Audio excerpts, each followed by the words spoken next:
bihurtzen duzulako. Ekintzaileentzat, inkonformistentzat, ausartentzat. Superdenda guztientzat superbotereak ditu Euskaltelek. Ikusi hemen euskaltel.eus superdendak. Alokairuaren kudeaketa zahanztea. Errenta hilero kobratuko duzula ziur jakitea. Eta zure etxea esku honetan dagoela jakitea. Badakigu zer behar duzun etxe bizitza alokatzeko. Hutsik dagoen etxe bizitza bat baduzu, Bizigune da zure programa. Eusko Jaurlaritza, Euskadi, auzolana.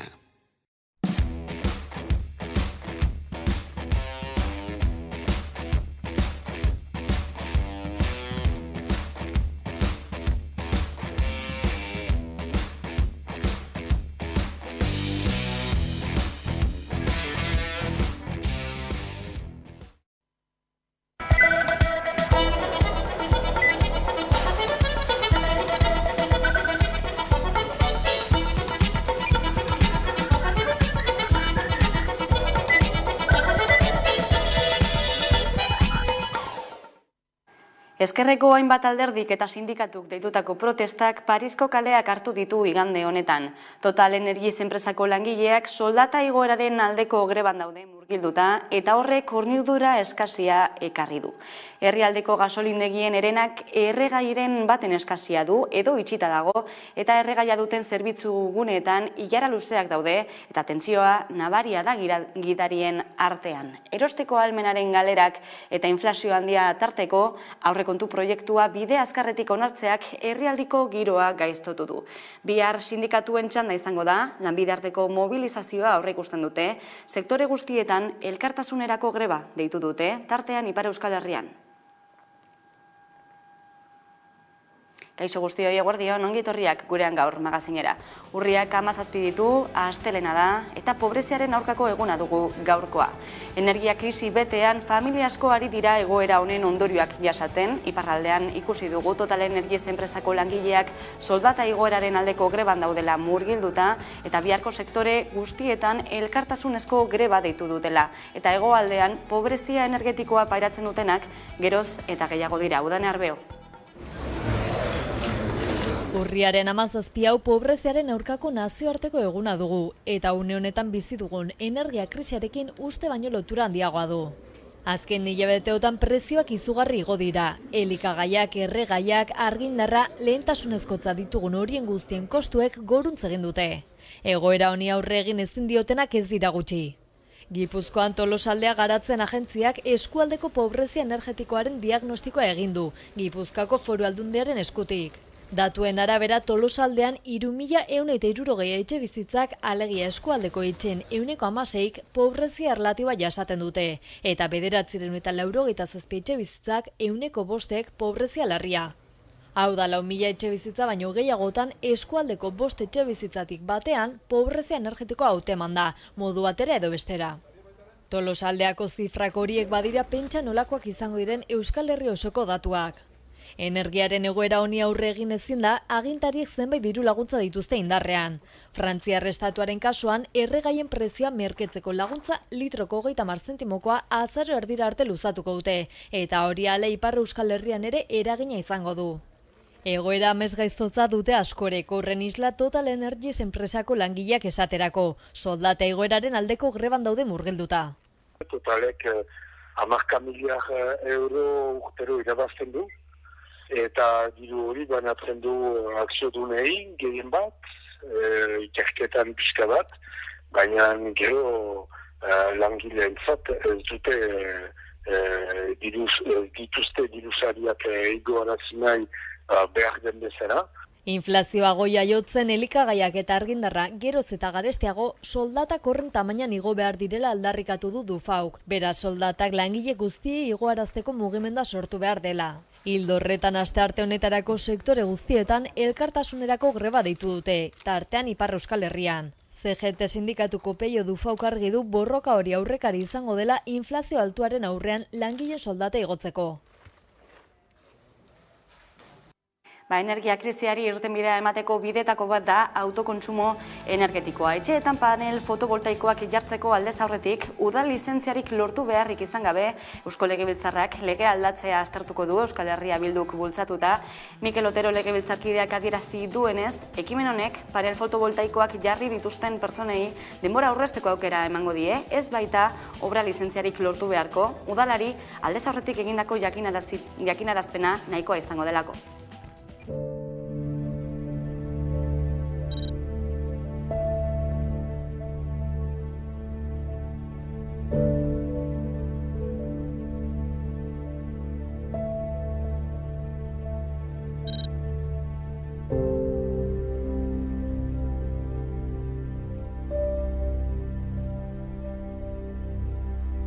Gaur ekartzen dugun lege proposamena da,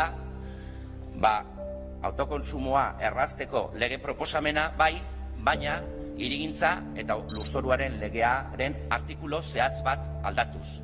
Hau da, hirigintza eta lurzoruaren legeak bere 207. Artikuluan ezartzen du nola funtzionatzen duten obra lizentziak, obra udal lizentziak, eta hemen guk proposatzen duguna da salbuespen bat egitea fotovoltaikoaren instalazioak egin behar direnean eraikinetan.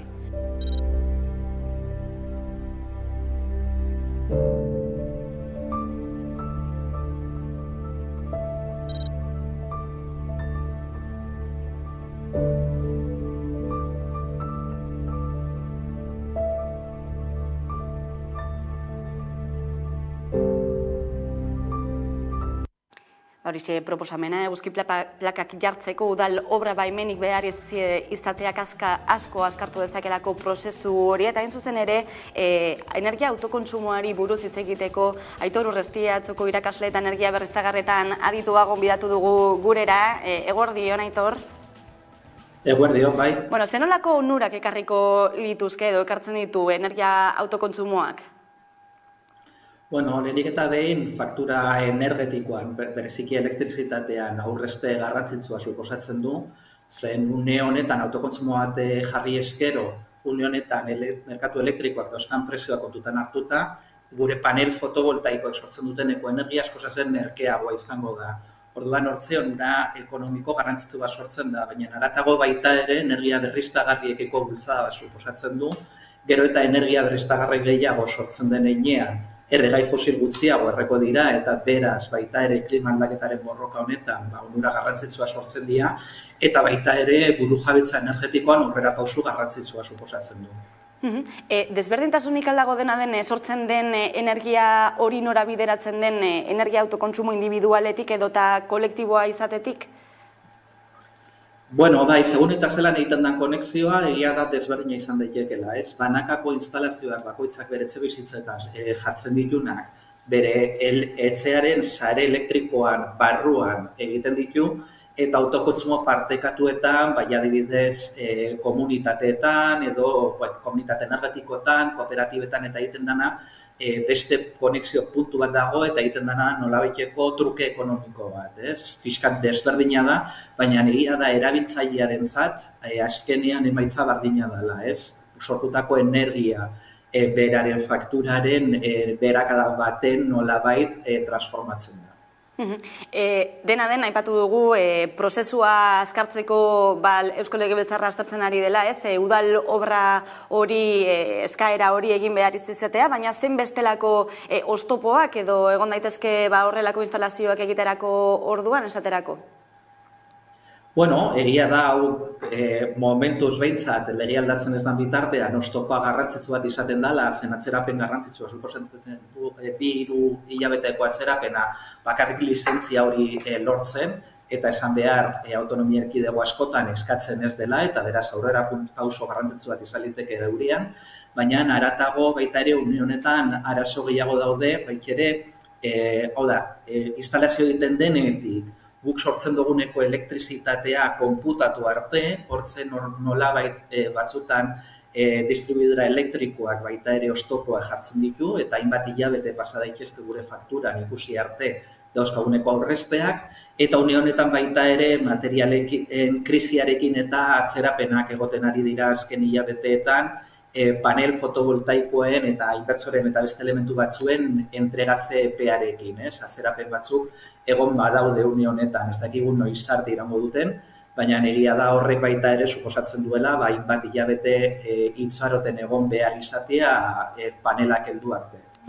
Aipatu duzunaren ildotik eta egin behar den inbertsioa baita ere kontuan hartuta, dena den zuk gomendatuko zenuke energia autokontsumoaren bidea hartzea?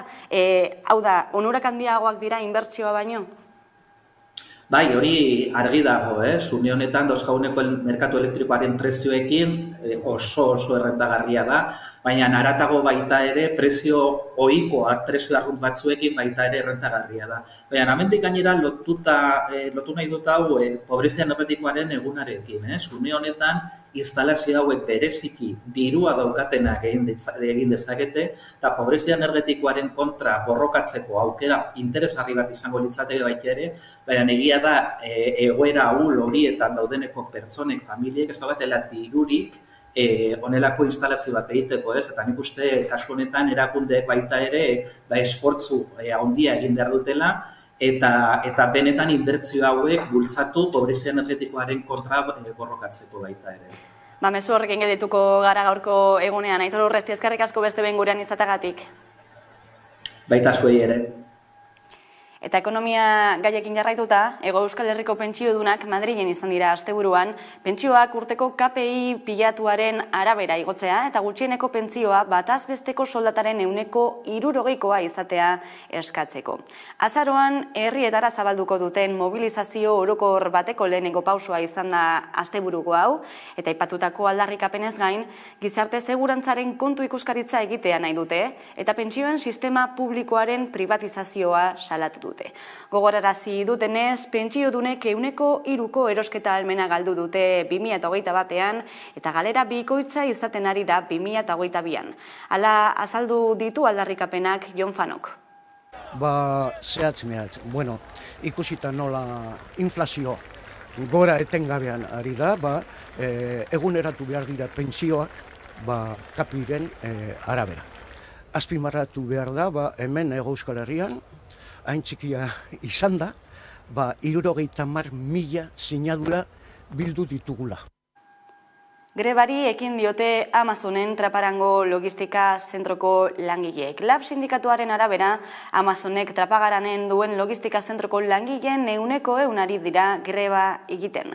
Gaur goizaldeak ekin diote laborduko protestari eta sindikatuen eskaera nagusiak 3 dira.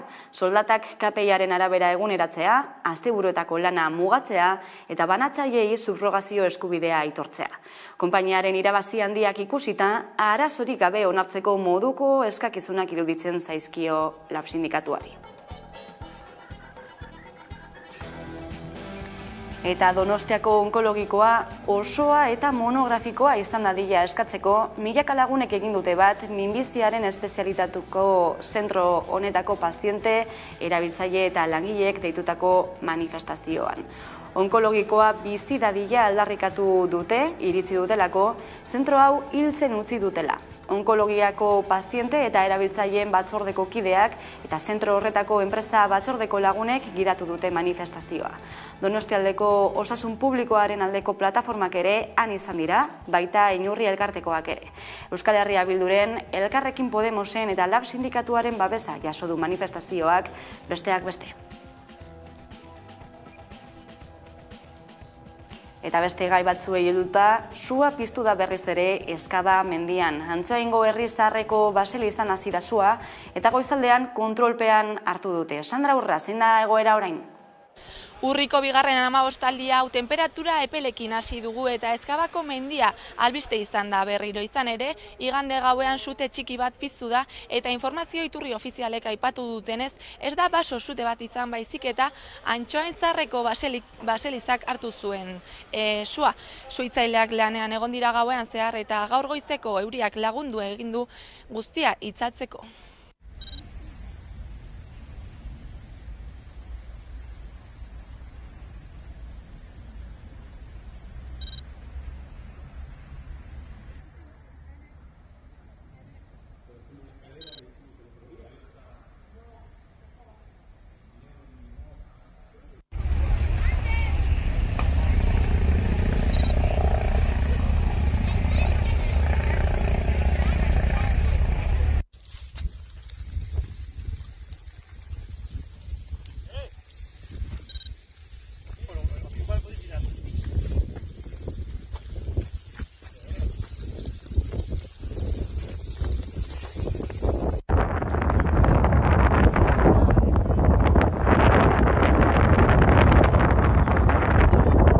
Eta kiroletan Euskal Herriko pilotarien kolektiboak Euskal Selekzioaren ofizialtasuna aldarrikatu du, izan ere, Euskal Selekzioak ezin izango du urriaren 23-tik 29 bitartean jokatuko den Biarritzeko munduko txapelketan parte hartu.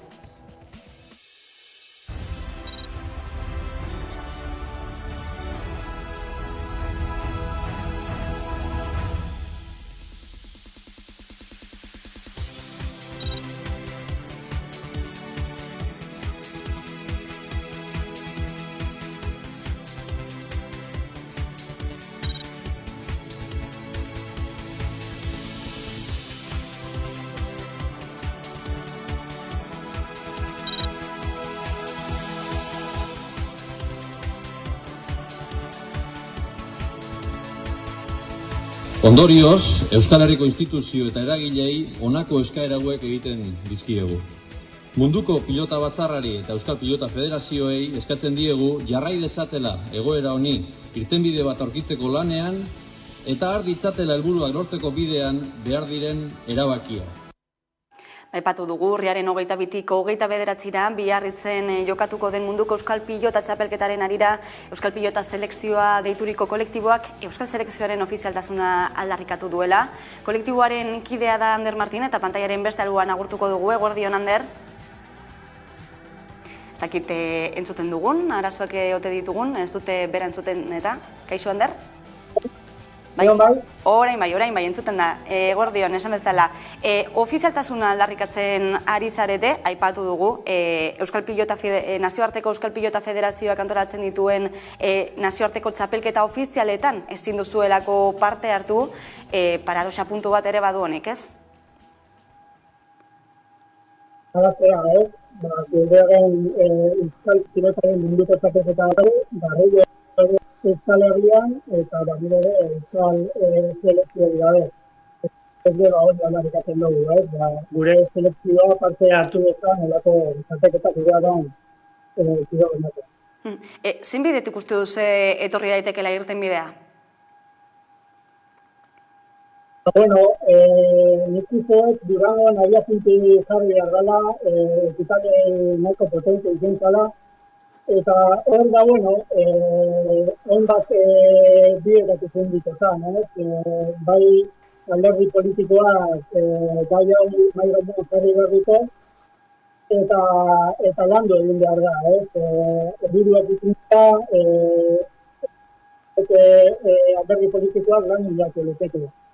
Euskal Federazioak ere, bueno, jarri dezan, olako lana egiten Euskal Pilota Federazioak baina plan estrategiko bat egin beharko zen eta euren agendan ipini eta helburuak endeketzen. Eta gero hor dakago ere bai, beste erakunde bat, munduko pilota bat zarregala, eta nik uste dut ere bai aldatu beharko zen euren estrategia. Ez dut uste funtzionatzen da bilen dute euren aziran planteatutakoa, eta bizkiz Euskal Pilota Selekzioen aldeko ofizialtasuna alde egindako leketzen da. Hori bizkiak mai gainean jartzen da dira, eta azkenean helburu batzara ezkero, inkustokera, pilotariak eta pilotazaleak horren babesa emon beharko leketela eta hori. Igual, Espainian diren txapelketak eta uko egin beharko lirateke, eta Espainia eta jeltzako selekzioei ez dut jarri beharko lirateke. Bueno, danak helburu bategaz eta denak hauzo bardinak emetu.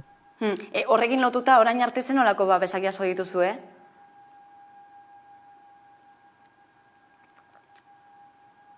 Bueno, Durangon azken zinean neko babes polita gontzan, federaziotik, Euskal Pilota Federazioak sartu zan, hegoaldeko beste federazioak sartu ziren, Nafarroa izenezik, eta gero baita ere, iparraldeko batzordea agertu zen gontzan. Gero beste presidente horiak eta egon ziren, bai federazioetako presidente desberdinak, eta pilota munduko modalitate guztiko pilotariak egon ziren, pilotari oiak, gazteak, umeak, nik uste, nahi genduana izan zen, batez aldarrikapean ezetea munduko pilotatik etortzea, ez beste leku batetik, eta hori lortu ninduen, ez? Eta orain da, batez orain hemendik aurrera pausuak emateko denbora. Aipatu duzu hemendik aurrerakoa, nolako bidea aurreikusten duzue? Nik orain arte igual esango nuke ez nabala, ez naban ikuste, ereko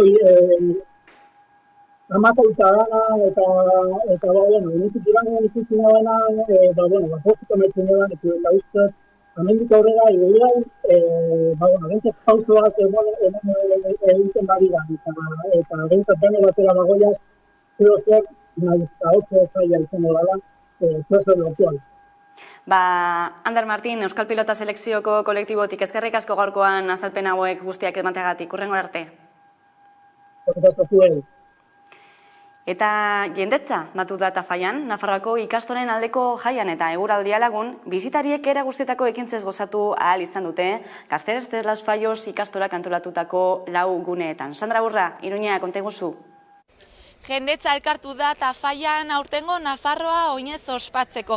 Erdian ere lelopean milaka lagun izan dira euskaraz bizitzeko eskubidea aldarrikatu dutenak. Aipatzekoa da aurten Tafallako Garceres de los Fallos ikastolak diru hau, bildu duen diru hau ez duela inbertsio handirik egiteko erabiliko baizik eta zorrak ordaintzeko erabiliko dituela.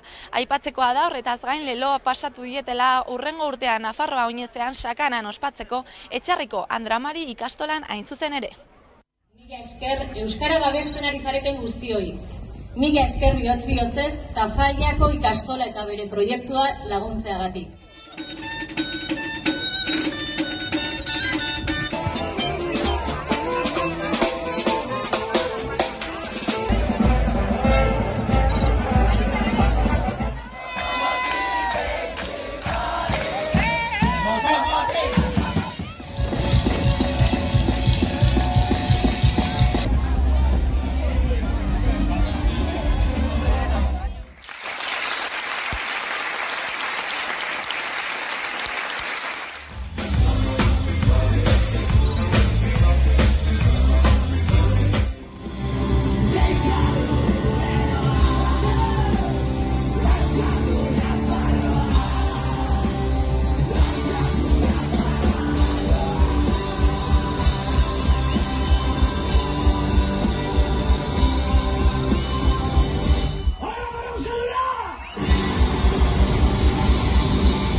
Ikusi duzu eta Tafallan milaka lagun bildu dituela Nafarroa oinezek erdian ere lelopean euskaltzalek ez dute utzik egin eta goraino bete dute 1000 kilometroko ibilbidea. Garceres de los Fallos ikastolako zuzendaria da Paula Arregi. Eguerdion, Paula?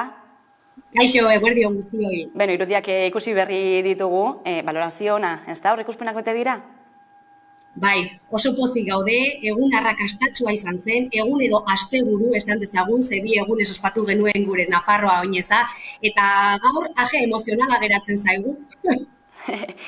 Aipatu duzue, ez da, zertarako erabiliko duzue aurtengo irabaziak? Bueno, 3 helburu nagusi izan ditugu beti, lehena izango litzateke euskara eta euskal kultura Tafalla eta zonaldean sustatzea, eramatea, aisialdira eramatea eta horretan gabiltza. Ondoren, etorriko lirateke helburu ekonomikoa dutenak. 2 eraikin ditugu, horietariko bat nahiko zaharkitua geratu da eta gure proiektu pedagogikoa aurrera eramateko espazio berriak sortu behar ditugu. Eta azkenekoa, 2011 oinezari esker, sortu genuen DBH-ko eraikina, izugarri polita dena, baina zorak ekarri dizkigu eta zoroiek ja gainetik kendu nahiko genituzke behingoz. Laugarren aldia izan da Tafallan Nafarroa oinez ospatu izan dela, duela 36 urte izan zen lehen dabiziko hori, eta ordutik aldaketa handiak gertatu dira, baina hizkuntza eskubideen aldetik zein da egoera? Bueno, egia da, oztopo desberdinak izan ditugula ikastola sortu zenetik, 52 urte daramatzagu lanean, oztopoak burokratikoak, legalak izan dira, gaur egun bestelako batzuk dira, egia da, egoera oraindik ez dela nahiko genukena bezalakoa, aurre egin behar zaie garraioaren arazoei eta bestelako batzuei, eta tamalez beti ospatu behar ditugu horrelako festak esateko eta oihu egiteko hemen gaudela, euskal hezkuntza nahi dugula eta erraztasunak nahi ditugula. Bain, zuzen ere zeuen ikastola Nafarroako erdialdean kokatuta dago, eta urtez urte, euskalduntzeko bide horretan hasia ere induzu, leloarekin bat eginda. Zer ez da nahi du horrek, hainbeste pertsona euskalduntzak? Bueno, hore bat da egia esan, orain atzeraka egiten duzunean, 7 familiekin hasi zen gure ikastolari esker euskara euskalduna izaten ari da, eta azken belaunaldi hauekin loraldi polit bat izaten ari garela esango nuke. Oso garrantzitsua da esatea euskaraz bizi daitekeela, komunikatu gaitezkeela, dantzatu, abestu, eta horregatik aisialdia oso garrantzitsua da, zerbait landu behar duguna, eta esango nuke horretan gabiltzala eta naiz eta bidea oraindik luzea den, ongi ari garela. Hala izaten jarrai dadila, Paula Arregi, eskerrik asko gurean izateagatik. Mila esker zuei, agur. Eta kulturarekin jarraituta Euskadi Literatur Sariak, Usue Paolaza, Leire Bilbao eta Maite Mutuberriarentzat izan dira aurten, euskarazko literatura, euskarazko haur eta gazte literatura eta literatur lanen ilustrazioa modalitateko irabazleak badira, urren azarren 24an egingo dute sariak banatzeko ekitaldia Donostian. Gasteizko Artium Museoan ezagutzera eman dira Euskadi Literatura Sarietako aurtengo irabazleak. Usue Paolaza, Leire Bilbao eta Maite Mutuberria dira saritutako lanen idazleak. Lourdes Otaegik, Ane Labakak, Jon Martinek, Jurre Ugartek eta Josu Jimenezek osatu dute aurtengo epaimaia. Momentuz 3 kategorien irabazleak iragarri dituzte.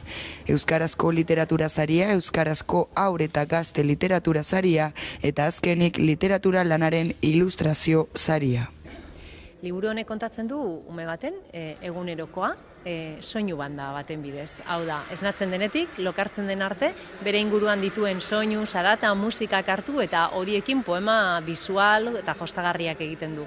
Eta zer erabili ditugu? Batetik kaligramak eta bestetik onomatopeiak. Irrimola da jolasteko liburu bat, oso ume txiki-txikien dako, eta bertan aurkituko dituzte 8 protagonista, kalera doazela jolastera, eta iragartzen dute irrimola datorrela. Zer da irrimola? Irria eragiten duen zirimola. Kontatzen dituztu gauza asko, ipuiak direlako, 9 dira eta bakoitza independientea da. Uste dut gai batzuk aukeratu behar banitu arrostasuna izango litzakela nagusia, lurrek bere inguruarekiko, bere buruarekiko, sentitzen duen arrostasuna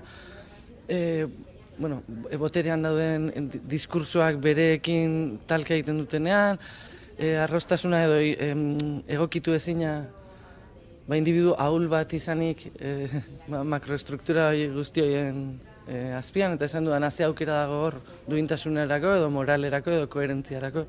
Uste horren bueltan dabiltzela ipuiak. Saridun bakoitzak 18.000 euroko saria izango du, eta beste 4.000 euro eskura ditzake bere lana beste hizkuntza batean argitaratzen badu. Kultura eta hezkuntza sailak datorren astean iragarriko ditu falta diren sariak.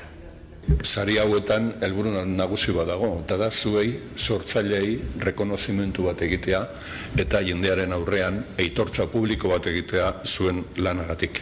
Eta horrekin batera animoa eginkizun horretan jarraitu dezazuen.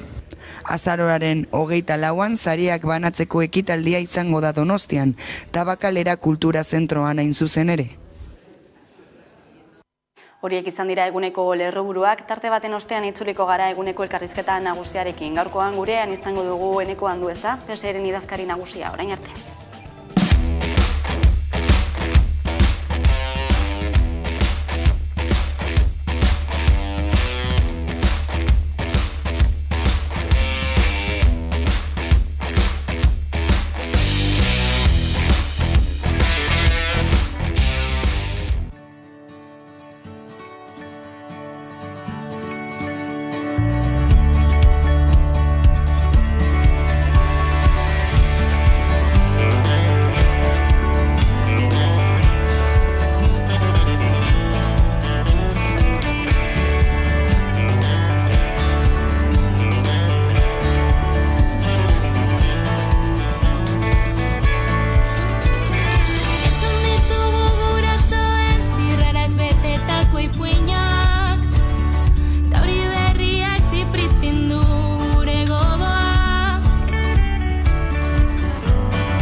ezaguneko elkarrizketari atea irekiko diogu, horretarako gaurkoan gurekin daukagu Eneko Andueza, PSE Euskadiko Ezkerraren idazkari nagusia. Eguerdion, ongi etorri. Kaixo, eguerdion, eskerrik asko.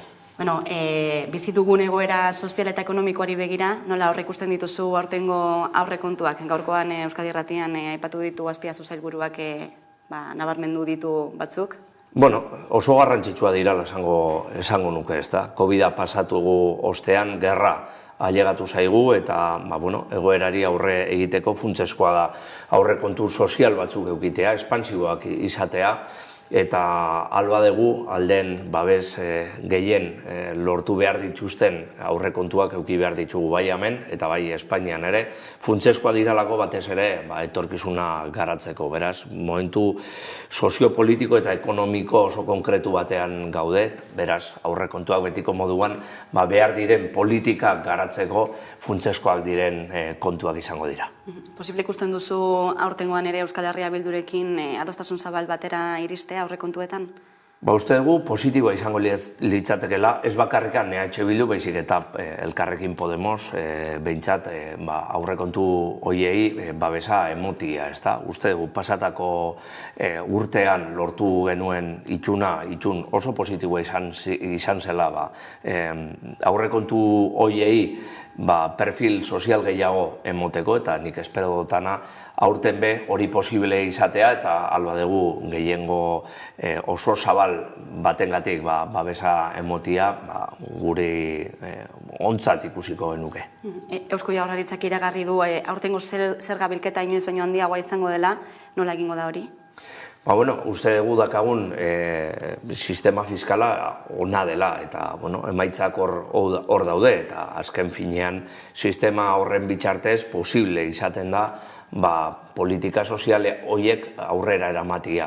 Ointxe bertan, gastu sozial handia dakagu, oso beharrezkoa den gastu sozial bat daukagu eta hori mantentzeko, gure ongizate estatua mantentzeko, politika sozialak aurrera eramateko, gure enpresei ere babesa emoteko oso beharrezkoa da sistema fiskal on bat eukitea eta horren bitartez, diru sarrerak behintzat hori mantentzea eta hori bermatzea, ez litzatekelako posible izango diru sarrerak murriztuko bagenitu. Beraz, oso garrantzitsua da gure sistema fiskala, oso garrantzitsua da diru sarrera horiek mantentzia eta alba da ere haunditzea batez ere gehiago dutenek gehiago aportatzen, eta horren bitartez ditugun politika guzti horiez etorkizuna garatzeko posible egiten dute politika horiek egitea. Fiskalitate eredua aldatzaren alde egin dute esaterako Euskal Herria Bilduk eta Elkarrekin Podemosek, progresibitatea eskatzen dute ez, gehien dutenek gehiago, zerga gehiago izateko, zer deritzozu? Guk premisa hori beti defendatu egin dugu eta gainera pasatako astian ere esan genuen, kontseilua batu eta gero, Azpiazu jaunak emon zituen datuen arabera, eta politika fiskal berrien arabera guk ere esan genuen horrekin etzela nahikoa eta uste genuela progresibitatearen arabera beste erabateko neurri fiskalak esartzeko moduan gauzela. Guretzako funtsezkoa da ontxo bertan gehien dutenak gehiago aportatzia, batez be oindala 10 urte jasan genituen krisiaren ondorioak oso presente ditugulako. Eta hor, ezberdintasunak oso argiak ikusi genituen eta gure eredua guztiz kontrakoa da. Beraz, gehien behar dutenei babestu eta horren bitartez, politika fiskalak ere oso garrantzitsuak dira hori bermatzeko. Beraz, ondo ikusiko genuke, baita ere ondo ikusten dugu, ontxe bertan esartzen ari gera eta urteetan esarri ditugun politika fiskalen neurrian hausnarketa bat egitea. Askotan egoerari begiratuta neurri puntualak izaten direlako, neurri puntual horiek gero betirako gelditzen direlako eta azken finean oso positibo izango litzateke denon artean hausnarketa sakon bat egitea ditugun fiskalitateari buelta bat emoteko eta politika batzuk sendotzeko. Dena den, Eusko Jaurlaritzak babestutako deflaktazio hori ez doa horren aurka? Uste dut ezetz, eta gainera deflaktazioari buruz azkenengo egunetan eta asteetan pilo bat berba egin dugu, baina deflaktazioa urte askotan normaltasun osoz egin dugun gauza bat izan da, eta ez bakarrikan gobernu hauen eskutik, eta baita ere beste gobernuen eskutik, eta bere garaian ere H. Bilduk Gipuzkoako gobernuan zeuala deflaktazioa ere aplikatu gintzun. Hori, ajuste neurri bat izaten da, eta diru sarreren arabera ikusten da hori, baina uste dugu hori ez dela ez positiboa ez negatiboa, oso teknikoa baizik. Eta horren arabera eta diru sarrerak ikusitza, posible baldin bada horri tope bat jartzia, eta batez be, guk pasatako deflaktazioan egin genduan bezala, 200 euroko premia hori emotia gehien behar dutenei babesteko, positibo ikusten ditugu alako neurriak. Baina lehen esaten neban moduan, oso garrantzitsua dabe horren inguruan ere beste neurri fiskalak sartzia progresibitatean oinarritutako neurriak izan da. Madrilen esaterako horrelako zerga bat aplikatu dute, aberatzen gaineko zerga hori, baina Azpiazuk gaur bertan adierazi du ez dela zergak ez jaisteko, ez igotzeko momentua, konpartitzen duzu?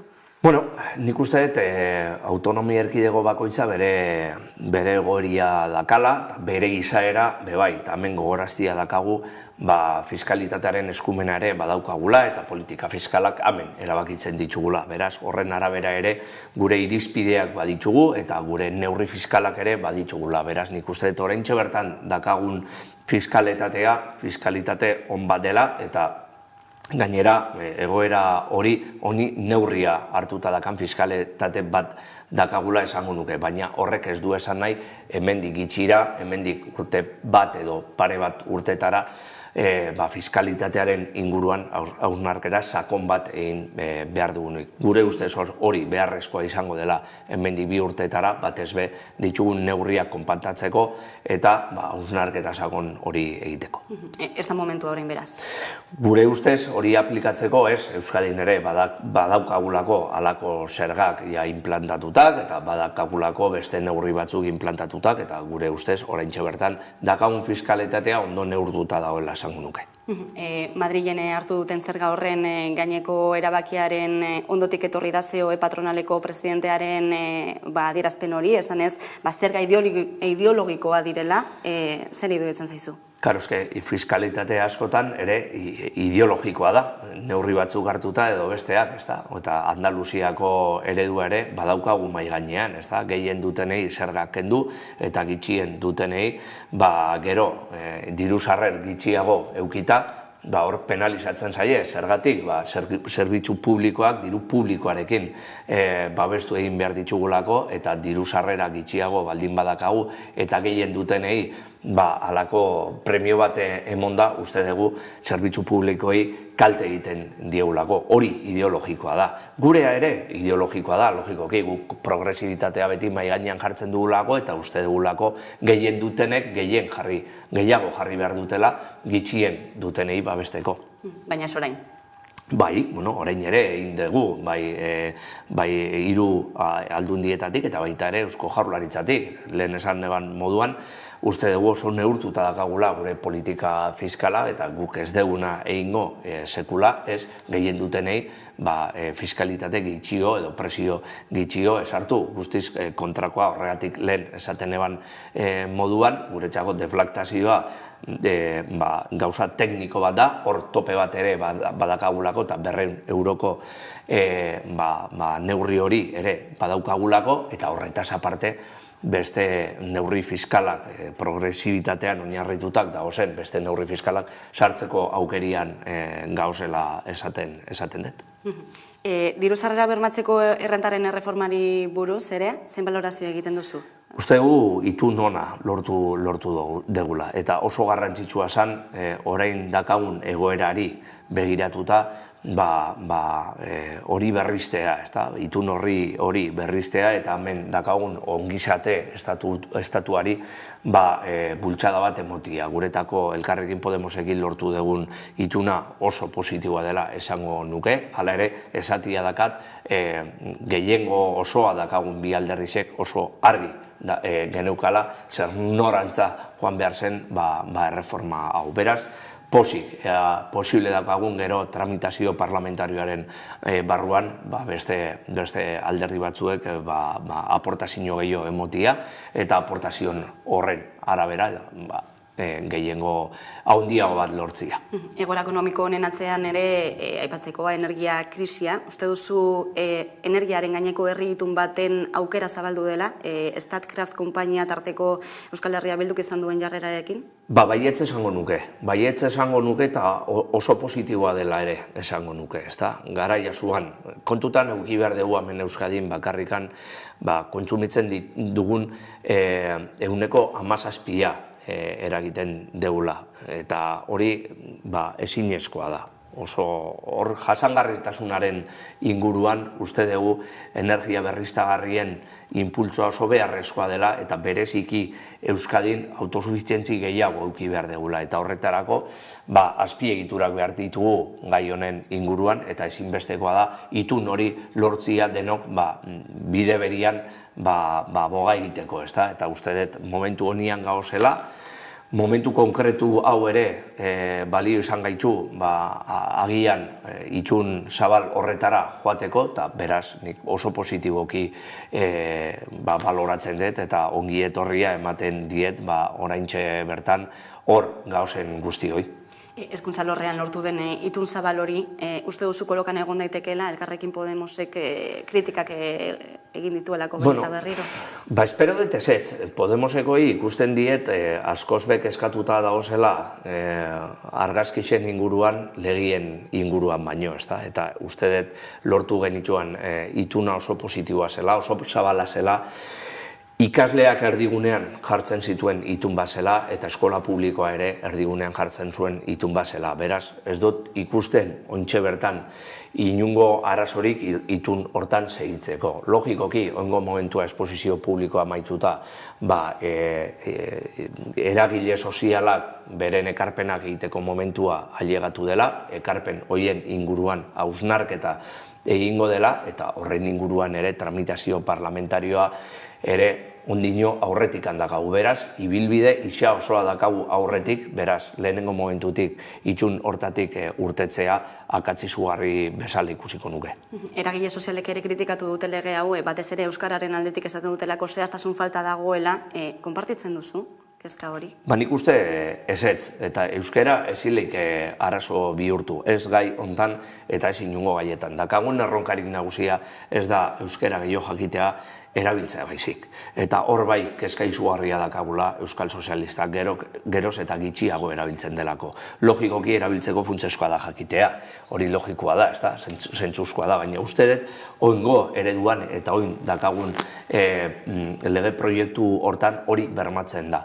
Baina kontutan eduki behar dugu baita ere globalizazio mundu batetan eta lan munduari begiratuta ere oso garrantzitsua da beste hizkuntza batzuk jakitea eta jakitura hori ona izatea. Beraz, uste ekilibrio ere hori bermatuta dagoela, bai euskara jakitea eta bai ere beste hizkuntza batzuk jakitea. Beraz, uste erronka nagusia dinoan moduan ez da bakarrikan jakitea baizik erabiltza baizik. Herri itunez ari garela, Radio Euskadik bildu du legeen 170 baino gehiago oposizioko taldeen babesarekin eraman direla aurrera azken urteetan, EAJak eta PSek legegintzaldi honetan zuzen ere, zein irakurketa egiten duzu horretaz? Legealdi sartzi zenean argi eta garbi lagendun sozialiston posizioa ez da.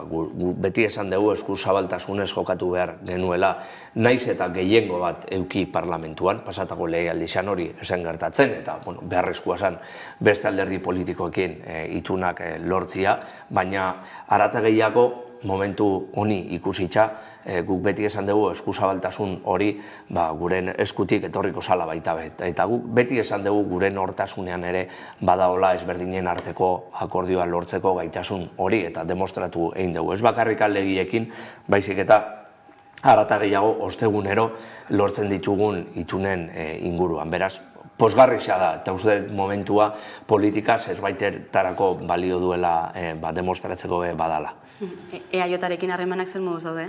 Ondo, nik esango nuke normaltasun osoz ikusi degula ditugun desadostasunak, horien inguruan ere esatia dakat askok adostatuta dauzela, bakoitzak bere nortasun dauka alderdi moduan, eta logikoa danaz, bakoitzak bere posizioak mantentzen ditu, baina uste dut osasuntsu dauzela harreman horiek. Ez duzu EAJak zuen ahotsa entzuten duela? Nik uste baietz, eta kontuntan hartu baita ere, eta askotan ere, etzaio gustaten esaten deuna, baina hori normaltasun demokratikoan ere onartu egin behar da. Azken aldian ikamika batzuk izan dira zuen artean, batez ere idazkari nagusi kargua hartu zenuenetik, zein da egiten duzun irakurketa? Nik argi eta garbi berbaiten dut, nik ez naz izkutatzen eta ez naz sumisoa eta nire eritzia beti eta nire alderdiaren eritzia publikoki esaten dut. Eta esatia dakat ez da bakarrikan eneko handuesaren eritzisa, baizik eta nik idazkari moduan nire ejekutibako eritzia ere plazaratzen dodala, beraz alderdiaren eritzia da nire ahotik urtetzen dana. Nik hori normaltasunen kokatzen dut eta ez diot buelta gehiago emango. Beraz, balizko koalizioetarako lehentasunezkoa izaten jarretuko duzuentzako EAJ? Ez dakit, berai ere galdetzi ere badakazute, ez da? Gure intentzioa beti esan dugu alde batetik egonkortasuna lortzia dela eta elkar bizikidetza sendotzia eta logikoki garaiak ere aldatuko direla eta lehenik eta behin gizarteak emon behar digula bakoitzari behar dugun indarra, ez da? Eta hor kokatuko gaitu eta horren arabera eta programak ikusiko dugu zertarako nahi dugun gobernuetan egon. Gu beti esaten dugu guretako garrantzitsuena da zertarako egon behar garen gobernuetan eta ez norekin. Eta Euskal Herria Bildurekin edota Elkarrekin Podemosekin ezkerreko hiruko balizko koalizio hori mahai gainean duzue? Beti hirukote hori aipatzen da, baina auskalo hauteskundeen ondoren zer nolako emaitzak eukiten ditugun bakoitzak. Akaso hirukote hori ez da hirukotea eta bikotea izaleike, ez da? Auskalo Podemosek zer nolako emaitzak eukiten ditun. Tokiko leku batzuetan EH Bildurekin harreman oso ona daukagu eta esatia dakau eta denborakin ikusiko dugu aber ze gertatzen dan, baina beti premisa horiek presente uki behar ditugu. Egonkortasuna, elkar bizikidetza eta zertarako eta ez hainbeste norekin. Baina bateragarriak izan daitezke proiektu politiko horiek? Ikustia dakau aber ze programakin aurkezten eran bakoitzak eta gero ikustia dakagu gero-gerokoak, baina lehengo eta importantiena da jendia boskatzi eta horren arabera ikustia dakau zer nolako etorkizuna dakagun hemen Euskadin. Madrilera begira ere Feijóok EAJari eskua luzatu dio, uste duzu nolabaiteko EAJak PPren gobernu bat sostengatzea posible ikusten duzu Madrilen? Claro, posible ikusten dut. Ezen izango lehenengo aldia eta iraganean ere ikusi dugu babes hori. Beraiek ikustia dakati zeinekin joaten diran eta zeinik emoten dioten babesa, ez da? Gogoraztia dakagu mozio zentzuran ere zer nolako jarrera euki zuten, azkenengo momentura arte ez zuten bere boska erabaki eta apurtxu bat obligatuta joan ziran, ez da? Ez dakit zer nolako etorkizun aukiko duen harreman hori, baina harreman hori beti hor egongo da, gukarri eta garbi daukagu, zein den gure eredua, zertarako balio duen gure eredua eta Alderdi Popularraren eredua, zer nolakoa den eta zertarako balio duen. Eta uste dugu gure eredua eta gure politikak oso onuragarriak izan direla Euskaldun asko eta askoretako, ez da? Beraz, beraiek ikusiko dute zeinekin joaten diren. Eusko Jaurlaritzak eginiko soziometroaren arabera ere EAJak 3 diputazio eta hiriburuetan irabaziko luke, Gasteizko lokan egon daiteke, hortxe ikusteko dago oraindik ere nor izango den EAJaren hautagaia, horrek baldintzatuko du guztia? Guk ez diogu kasu gehiegi emoten alako gauzei, ez da? Bai Gasteizen bereziki eta baita ere Donostian gorakada oso importantea euki dugu soziometro horren arabera. Eta hori, lanaren emaitza da, beraz, gure eskuan dago garaipenak lortzia edo beste emaitza batzuk lortzia, beraz, hildo honetatik jarraituko dugu lanean hori posible egiteko. Donostian Marisol Garmendiaren garaipena Odon Elorzaren aurrean kritikak sustatu ditu, Elorzaren esanetan zuzendaritzari zuzendutakoak, nola irakurri dituzu? ez dut balorazio horiko egingo horren inguruan, nik uste prozesua oso gardena eta oso eredugarria izan dela esango nuke. Uste dut oso positiboki ikusi dela baita ere gizartean, Donostian bereziki. Interes politiko handia eman dau prozesu hau eta eredugarria dela esango nuke. Batez be oso gardentasunez egin dalako, hautagai bakoitza bere proiektua saltzeko aukeria eduki dabelako eta gero gure militanteek erabaki egin dutelako zein izan behar duen eredu hori edo proiektu hori aurrera eman behar duen alderdikidea. Beraz, horrekin gelditzuko naiz eta uste dut beste alderdixak ere eredu moduan ikusi lekela salako gure prozesuak. Azken galdera bat ere amaitzeko, atzokoan Lasata Zabalaren heriotzaren urte hurrena izan zelako, eta urriaren 12an Denis Itsasok adierazitako Gora Guardia Zibila esaldiak oraindik oihartzuna izan zuelako, Itsasoren jarrera babestuen duzu? Nik uste dut gauza bat eta bestia nahastia akatz bat dela.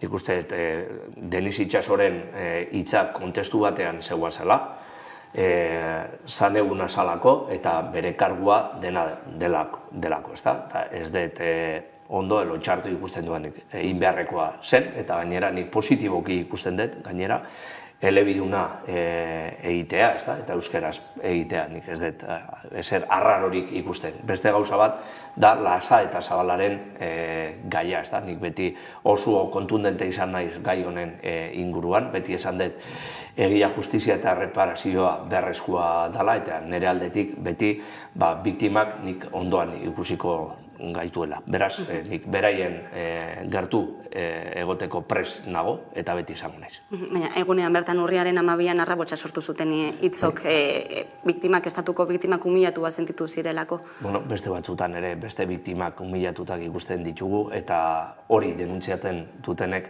ez dute esaten, beraz, hori joko politikoa dela esango nuke. Elkarbizitzaren bidean, beraz, politika gaiantzen da, esango zenuke? Nik uste dut elkarbizikidetza sendo bat lortzeko ondino bidea egitea dakagu, desente asko dakagu egiteko, nik beti bide hori egiteko prest egongo naiz. Beneko handu ez, APSren idazkari nagusia, ezkerrik asko gaurkoan Hamaika Telebistara gerturatzeagatik. Zuei, egunon. Eta momentu baten ostean intzuliko gara, eguneko solasaldiari ekiteko, gaurkoan gurean izango ditugu Zuriñe Rodríguez eta Miguel Aizpuru, orain arte.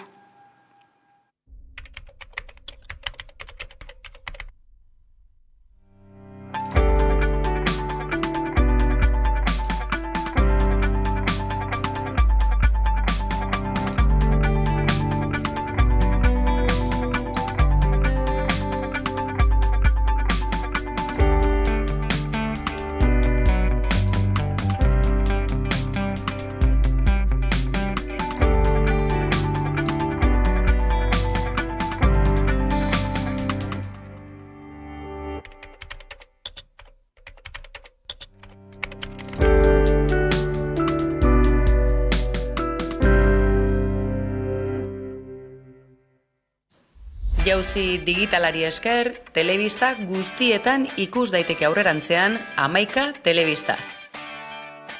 Edozein etxetatik, Hamaika, zuzenean zein nahieran ikusteko aukera ematen digun aplikazioa aurkeztu baitu Hamaikak. Aplikazio hau instalatzeko Google Play plataforman Hamaika bilatu, klikatu, deskargatu eta abian jartzea besterik ez duzue.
gara!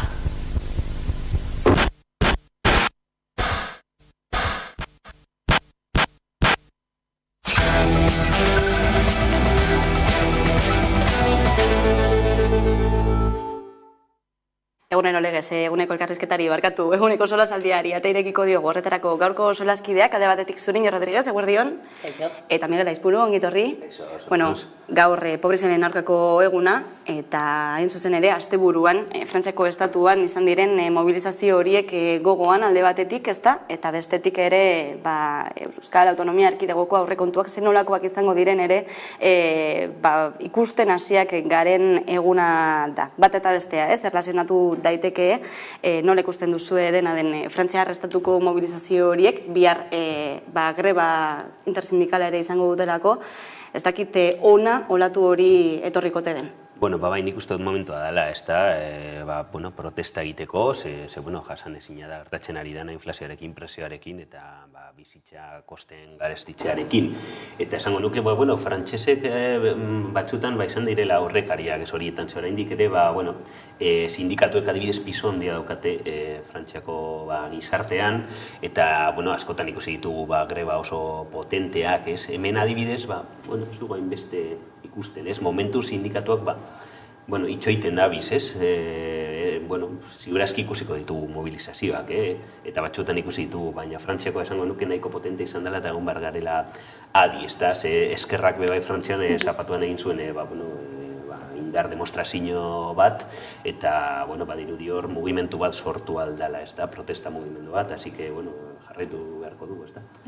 Bai, Esmelentxonek hor nik uste birika erakutzi nahi zuela, eta gira da, Miguelek esaten duna, ez azkenean Frantziaren indar mobilizatzaile hori oso handia da, beste aldetik ere polarizazio handia dago, ere Frantzian beste aldetik eta ultraeskuinarra aldetik. Nik zalantza ditut puntura arte hori Espainiara etorri daiteken, egia da Euskal Herrian igual bai muskulo gehiago, musku sindikal gehiago dagoela, eta nik uste ere aurrekontuen horren bueltan eta nola formatzen diren aurrekontuak eta zenolako gatazka laboralak egoten diren urrengo hilabetetan klarak ere izango dira ikusteko ze puntura arte hemen greba batzuk abiatzen diren ez. Arrazoiak? Badaude, zen bizitza berez askoz saiagoa dago, inflazioa izugarritzuko da, presioak aurrera doaztek eta soldata ez dira igotzen, beraz, jendea oroar nekatuta somatzen dut nimentzat. Bai, lan gatazketako bat Frantziar estatuan da, Total Energies findegiena, eta hain zuzen ere mobilizazio hauek bultzatu duen oinarritako bat da, gainera greba eskubidea urratu izan zaiela ere aipatu egin dutelako, baina egia da ez, egoera horrek sortu duela nolabaiteko tentsioa gasolindegietan gasolina falta delako eta tentsioa kezka ere aregotu egin delako, Miguel. Claro, eta horrelakoak ikusiko ditugu gehiago, ez? Azkenian hau lotzen da, lan gatazka hau lotzen da energiaren krisiarekin, Ukrainian gertatzen ari denarekin, eta gatazka hauek energia enpresetan ikusiko ditugu, eta nik ez nuke, esango ez dugula ikusiko krisi energetiko potolo bat, ez da, igual gasolindegiak itxita, edo eta erregai enpresiak berriro oso garesti, egoera nahiko kolokan dabil, ez da, eta hori, zuk esan duzunari buruz urinen nik esango nuke, hori da, Espainiar estatuan igual ez ditugula momentuz ikusiko horrelako mobilizazioak, ze hemen, gobernu progresistako matxoen artean dago, ez da? Orduan, dinot Madrilen. Orduan, komisiones eta UGTek momentuz oso tranquil, oso lasai daude, ez da? Zeren ez dute nahi gobernu horren kontra egin. Baina, urrengo urtean hauteskunde orokorrak dauz. Eta eskuinak iristen bada poterera, nik esango nuke mobilizazio sindikal oso potola ikusiko dugula ere estatuan, eta batez ere Euskal Herrian, hemen beste gehiengo sindikal bat daukagu, ez da? Eta esango nuke gehiengo sindikal, Euskal Herriko gehiengo sindikalak askoz mobilizatua egongo dela eta dagoela.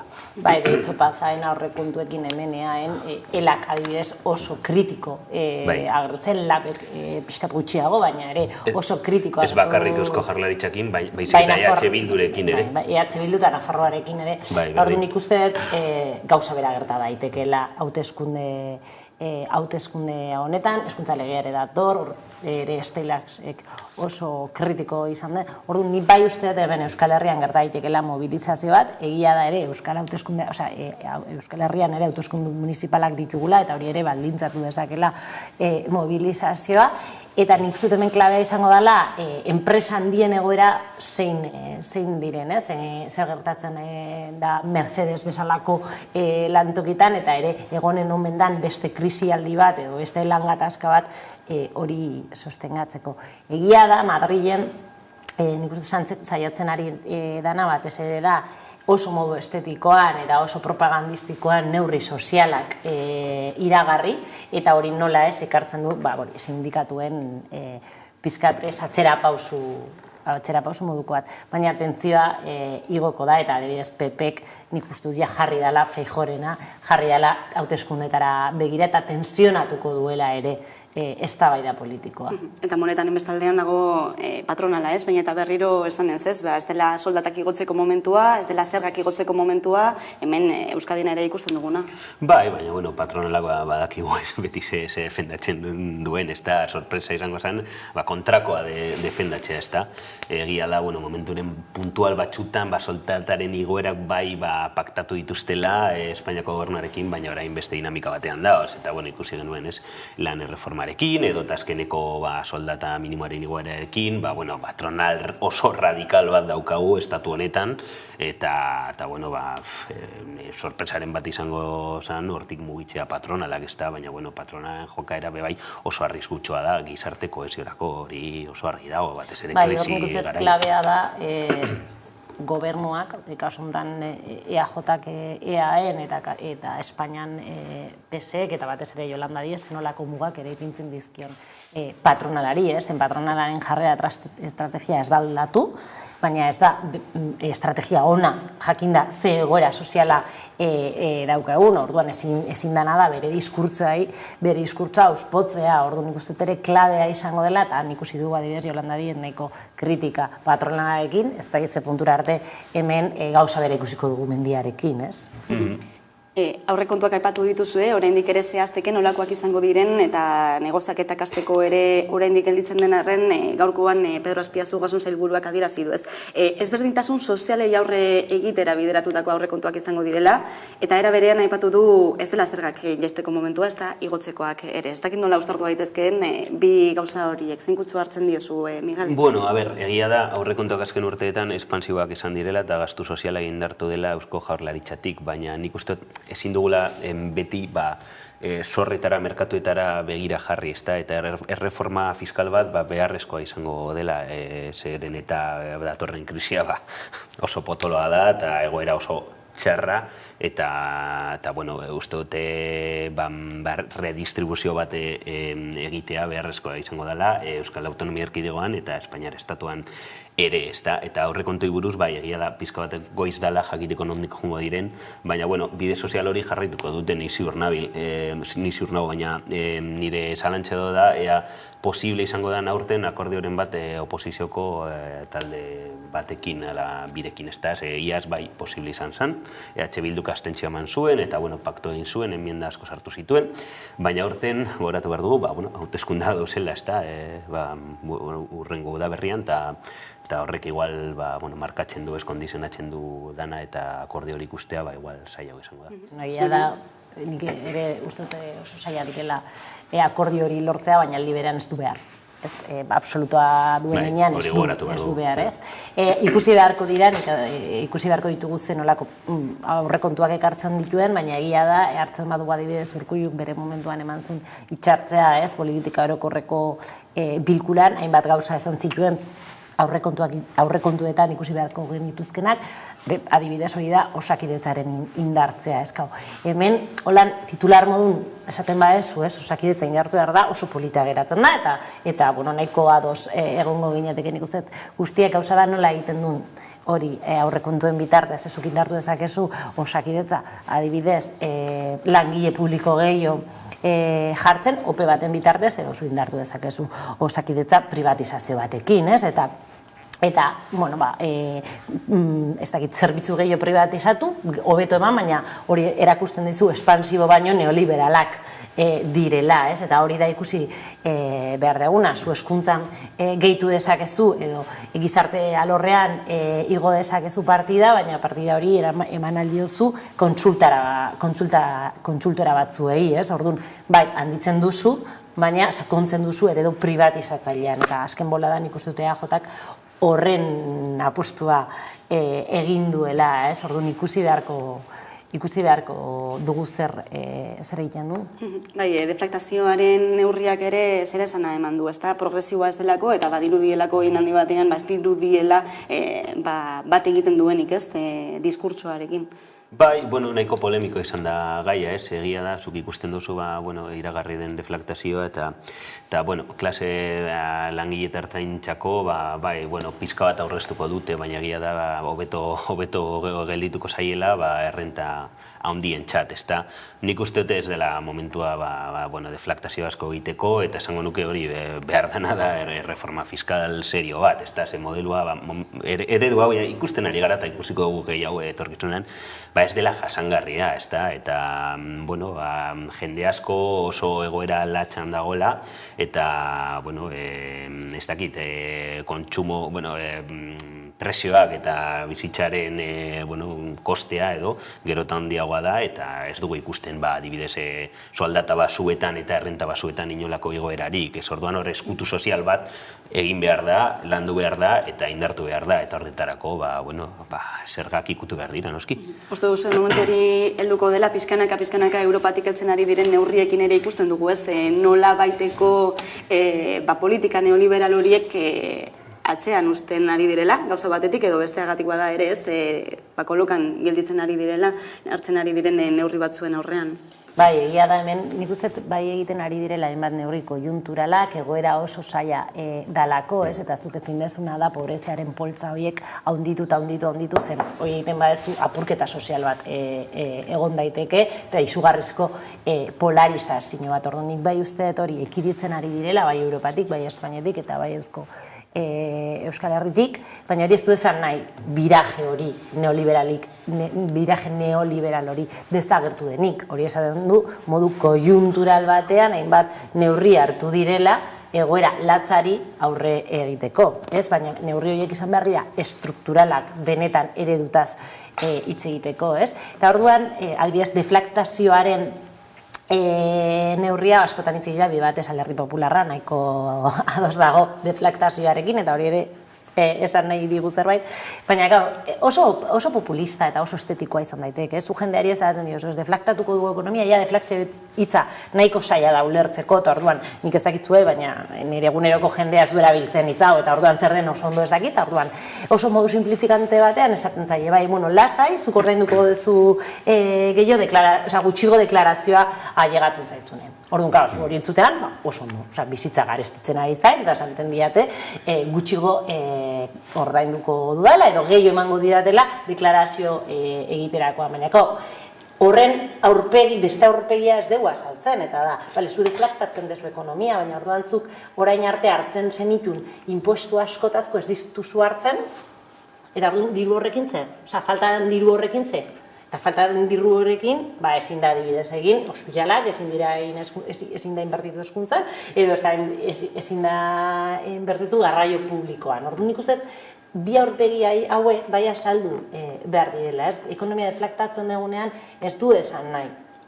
Leku batetik etzen badezu dirua, bestetik utzi, beste batean diru hori ez dago, eta zuk egin dezakezu, jende guztiengan, edo adibidez kendu aldiezu aberatzei, eta beste hori eman, baina deflaktatzea da aberatzei kentzea beste hori ematerako. Deflaktatzea da guztioi berdintzaitzen bat kobratzen duzu, pitxin bat kentzea, eta denontzako onura dakan guzti horri inongo kasurik ez egitea. Orduan bada neurri neoliberal bat ere.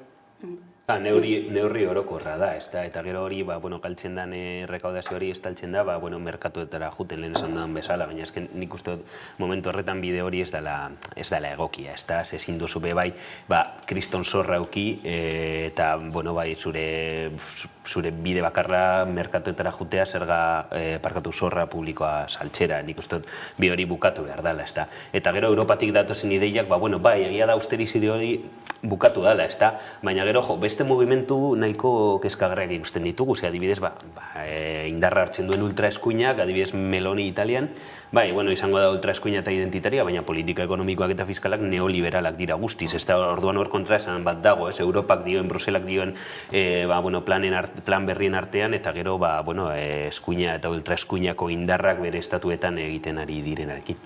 Energia eta ekonomia krisi honetan buruhausteak sortzen ari duena da, alde batetik elektrizitatearen faktura, baina gasarena ere, ez dakitzuek etxean gasarik duzuen, igarri duzu, ez da? Tamales, ez ditut plaka solarrik edo, noski igarri dela, ez azken urtean batez ere izan da pasada batez egoera fakturan, eta azkenian egiten duzu, ez duzu kalefazkinoa jartzen, ez neguan, baina hori bebai azkenian zuk sufritzea, ez efektu horiek, oso tristea da, ez da hori bidea, ez modu batean limitatu behar da, nik zorionez, bakarrik bizina ez dut gastu oso alturik. Batzuk esaten dute, elkarrekin dutxatu behar garela horrezteko. Bakarrik bizitzea, zentzonetan ez da ideia hona. Ez, baina, etxe bat, ez dakit, seme alabekin, familia handi bat, edo, sufritu behar du asko, bai. Batez ere galdara komunitarioak dituztenek, ez? Alde batetik zein tarifa duzun, desberdina delako, gero ere presioa biderkatu daitekelako, esaterako gazgaldara komunitarioetan zati bat finkoa da, baina bestea aldakorra, beraz, urtean lau aldiz garestitu edo merketu daiteke, eta zuzen ere, honi buruz hitz egiteko daukagu beste pategiaren bestaldean Niko Kuenka, ekonomialaria da bera, ez dakite daukagun hortik, Niko? Oraindik ez da heldu, baina jarraituko dugu aurrera eta aurrerago azalduko digu zenolako tarifa den hobea zuzen ere horrelakoei aurre egiteko. Izan ere, badelako kezka nagusitako batez ere, ikusita zenolako negua etor daitekeen. Egia da, nik uste eztabaida dela pixkat bera, neurri estrukturalak eta neurri konjunturalak. Egia da gazarekin dakagun dependentzia izugarrizkoa dela, eta orduan ereduari buelta eman behar diogula. Ez bakarrikan Ukrainiako gerra etorri dalako, eta orduan nahi gainean jarri digulako gazarekin dagoen dependentzia eta gazarekin dagoen arazoa, oroar gazarekin eta errefusiarekin dagoen limitatzaileak dira, eta orduan energi berriztagarrien inguruko apostua bat egin behar da, hori da estrukturala, baina, beste gauza bada, urtarrian zer? Urtarria dator, gure etxean gaza daukegu, oraindik ez gara kapazak edukitzeko etxe guztietan plaka solarrak edo delakoak, bide batez, diru asko kostatu durako, horrelako instalazio bat egiteko, baina badatoz negua eta hotza pasatu beharko dugu, edo izugarrizko faktura ordaindu, orduan zentzu horretan ere instituzioek zenolako diru laguntzak eta zenolako subentziak ematen dituzten ere klabea izango da, Euskadiko aurrekontuetan ikusiko dugu adibidez, honen inguruan zer ekartzen duen, zerbait dagoen edo ez dagoen, edo ordenantza fiskaletan ere, udaletan horrelakoak ere incentiboak egongo diren, bonifikazioak egongo diren edo ez ikusi daiteke, bada holan, ez zuk esaten zenune ni bakarrik bizi naiz, baina telelana egiten dut, eta zure lan bulegoa den horretan hotza pasatzea, ez dago ondo. Ez dago ondo. Eta gertatzen ari da leku askotan, eta gauza bat da, eta nik bai uste dut, kostiente izan behar garela, eta pedagogia egin behar da zentzu horretan, eta da, urtarrian zuketzean ez egon behar manga montxean, eta jertxe bat jarri behar dut, eta orduan ohitura aldaketa batzuk egon behar dira, ez? Baina, karo, beste gauza bada, 7 jertzeekin egotea, ezakitzue, baina nik nire logelan ipintzen dut nordikoa, manta, beste gauzak, eta gauza bat eta bestearen arteko ekilibrio bat eta oreka bat bai lortu behar da, ez? Eta hortako, diru laguntzak behar dira, 400 euroko faktura ordaindu behar badezu, etxe askotan ezin dugu horrelako faktura bat ordaindu, ezinezkoa da, ez? Herritarrek horrelako arazoei aurre egin behar dieten bitartean ere, gabonak heltzeko, geroz eta gutxiago falta den honetan. Polboroia daude supermerkatutan. Bai, badira, kutsua hor badago ez, airean, gabonak ikertu daudela, eta ikusteke ez, ze nolako erabakiak hartzen dituzten udaletxeek, gabonetako argien inguruan, zuek zer iruditzen zaizue, amatatu beharko lirateke, ez? Bai, nik ez daukasan antxarik, gastu nahiko tontua da, ez da, bai, badakit igual kontsuma incentibatzen dutela, ez da, komertxanteek nahi izango dutela. Baina, bueno, badakit, jendiak bai eskertzen duela, ambiente hori ni ez naz gabon zalea, ez daukat inolako espiriturik.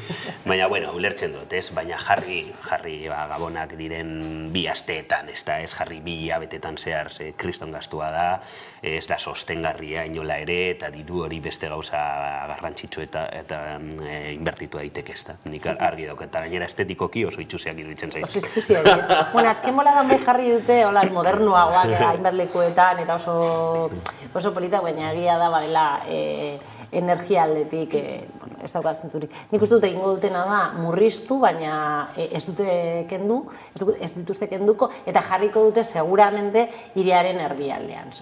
Ez? Eta orduan, auzoetara ez dute eramango. Hori bai justoa. Hori esatera niko, ez? Orduan, igual bai pentsatu behar da, egia da, Miguel, zu eta biok ez garela bat ere gabon zaleak, baina oroar jendeari gustatzen zaizkio gabonak, eta espiritu hori ere badago, eta orduan nik bai uste pentsatu beharko zan beste modu bat espiritu hori elikatzeko edo ez, baina ez energia hain modu horrela jaten duten, ez dakit, ez? Hori da, badiru, gabonak bakarrik direla hori, dekorazio hori, eta erdiak, ez, gabona bai, ez da gauza ez da familiakin elkartxa, zenidekin lagunekin, hori da benetako espiritua, eta ez argiak. Bai, zuzen ere, energia gora eta bera, mahai gainean dagoen, nahi gainean dago energia autokontsumoa. Plaka fotovoltaikoak izango lirateke, hori aurrera eramateko biderik errazena, kotxen artean izan ere inbertsioa egin beharrekoa milaka eurokoa da. Ikusiko ditugu, xehetasun guztiak Udane Arbeok bildu dituelako. Urriaren 17 hau pobreziaren aurkako nazioarteko eguna dugu, eta une honetan bizi dugun energia krisiarekin uste baino lotura handiagoa du. Azken hilabeteotan prezioak izugarri igo dira, elikagaiak, erregaiak, argindarra lehentasunezkotza ditugun horien guztien kostuek goruntz egin dute. Egoera honi aurre egin ezin diotenak ez dira gutxi. Gipuzkoan Tolosaldea garatzen agentziak eskualdeko pobrezia energetikoaren diagnostikoa egin du, Gipuzkoako Foru Aldundiaren eskutik. Datuen arabera Tolosaldean 3.160 etxe bizitzak alegia eskualdeko etxen 16%ik pobrezia erlatiba jasaten dute, eta 987 etxe bizitzak 5%ek pobrezia larria. Hau da 4.000 etxe bizitza baino gehiagotan eskualdeko 5 etxe bizitzatik batean pobrezia energetikoa hauteman da, modu batera edo bestera. Tolosaldeako zifrak horiek badira pentsa nolakoak izango diren Euskal Herri osoko datuak. Energiaren egoera honi aurre egin ezin da, agintariek zenbait diru laguntza dituzte indarrean. Frantziar estatuaren kasuan, erregaien prezioa merketzeko laguntza litroko 30 zentimokoa azaro erdira arte luzatuko dute, eta hori ale Ipar Euskal Herrian ere eragina izango du. Egoera amesgaiztotza dute askorek, horren isla Total Energies enpresako langileak esaterako, soldata egoeraren aldeko greban daude murgilduta. Totalek 10 miliar euro urtero irabazten du, eta diru hori banatzen du akziodunei gehien bat, ikerketan pixka bat, baina gero langileentzat ez dute dituzte diruzariak igoarazi nahi behar den bezala. Inflazioa goia jotzen elikagaiak eta argindarra geroz eta garestiago soldatak horren tamainan igo behar direla aldarrikatu du Dufauk. Beraz soldatak langile guztiei igoarazteko mugimendua sortu behar dela. Ildo horretan astearte honetarako sektore guztietan elkartasunerako greba deitu dute, tartean Ipar Euskal Herrian. CGT sindikatuko Peio Dufauk argi du borroka hori aurrekari izango dela inflazio altuaren aurrean langile soldata igotzeko. Energia autokontsumoa bultzatzeko ere Eusko Legebiltzarra aztertzen ari da, obra lizentziak eskatu behar izatea tramite horiek arintzeko eta horixe bultzatzeko hain zuzen ere gaurkoan ere izan dugu gurean Aitor Urresti, EHUko irakaslea eta energia berriztagarrietan aditua dena eta berak azaldu digu, zenolako onurak ekar ditzakeen etxean bertan plaka fotovoltaikoak ezartzeak. Zen une honetan autokontsumo bat jarri eskero une honetan merkatu elektrikoak dauzkan prezioak kontutan hartuta, gure panel fotovoltaikoak sortzen duteneko energia asko zen merkeagoa izango da. Orduan hortze onura ekonomiko garrantzitsu bat sortzen da, baina haratago baita ere energia berriztagarriekiko bultzada bat suposatzen du, gero eta energia berriztagarri gehiago sortzen den heinean, erregai fosil gutxiago erreko dira eta beraz baita ere klima aldaketaren borroka honetan onura garrantzitsua sortzen dira eta baita ere burujabetza energetikoan aurrerapauso garrantzitsua suposatzen du. Hiru ardatze izango lituzke alde batetik faktura murrizketa ekarriko lukeelako trantsizio energetikorako bultzada eta baita ere burujabetza energetikoaren alduntze hori. Handicap bat dena den izan daiteke prezioarena, inbertsioa handia delako. Eske hori da batez ere oztopo nagusia, nire oso ondo iruditzen zait proposamen hau tramiteak eta burokrazia erraztea eta autokontsumoaren bide horretan egiteko interesgarria da, baina arindu behar dira prezioak instalazioetan, ez plaka solarretan. Nire santxasea da, hau momentuz bakarrik aberatxek edo ordaindu aldutela, eta gizartearen guztio ez dugula inolako aukerarik hau egiteko, ez? Orduan, aztertu behar da, estrukturalki nola merketu eta nola egin, accesible edo guztiontzako plaka solarrako egitzea etxetan.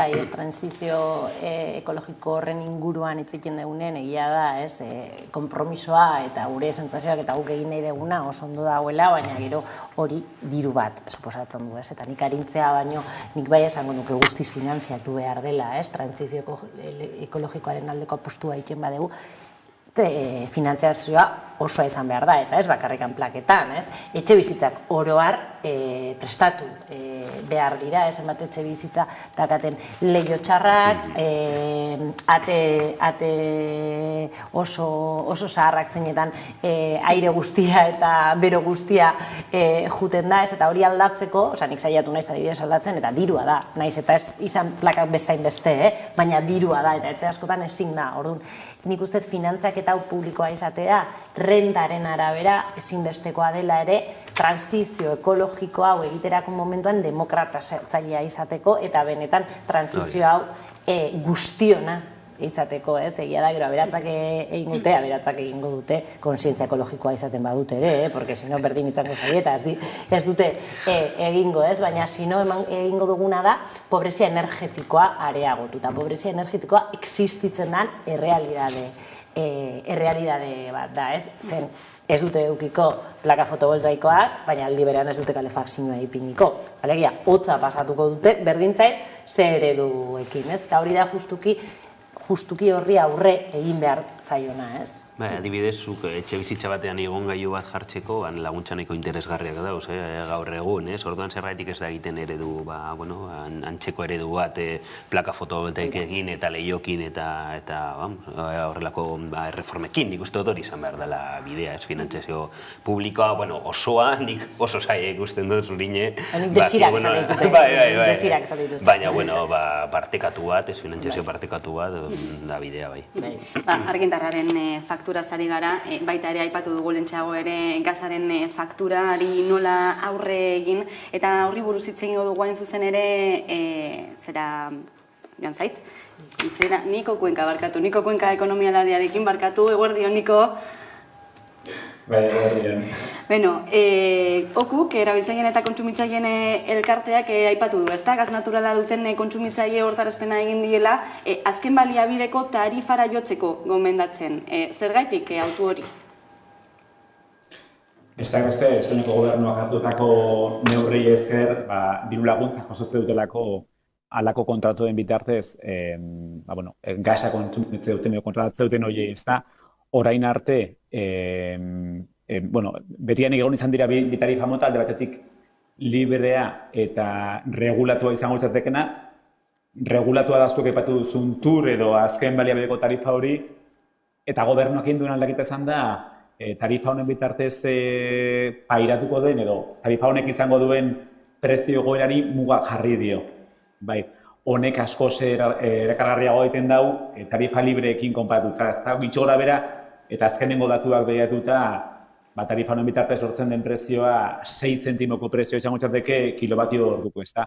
Honek askoz merkeagoa suposatzen dau tarifa regulatuarekin, tarifa librearekin konparatuta, ez da. Esan barra dago dena dela, honek zentzu batean, trampa moduko bat duela atzean, azken batean gobernuak muga, topea jarri dio prezioari, bai, azken batean honek defizitoa sortzen dau, azken batean enpresa energetikoek, kasu honetan gasen enpresek, ezingo dute prezio hortik gora fakturatu, ezingo diete bezeroi prezio horretatik gora fakturatu, baina hor defizit bat sortzen da, eta defizit hori estatuko aurrekontu orokorraren kontura aldatuko da, hau da, kontsumitzaile guztiek ordainduko dute defizit hori hurrengo urteetan tarifa regulatua zein librea izan da ere.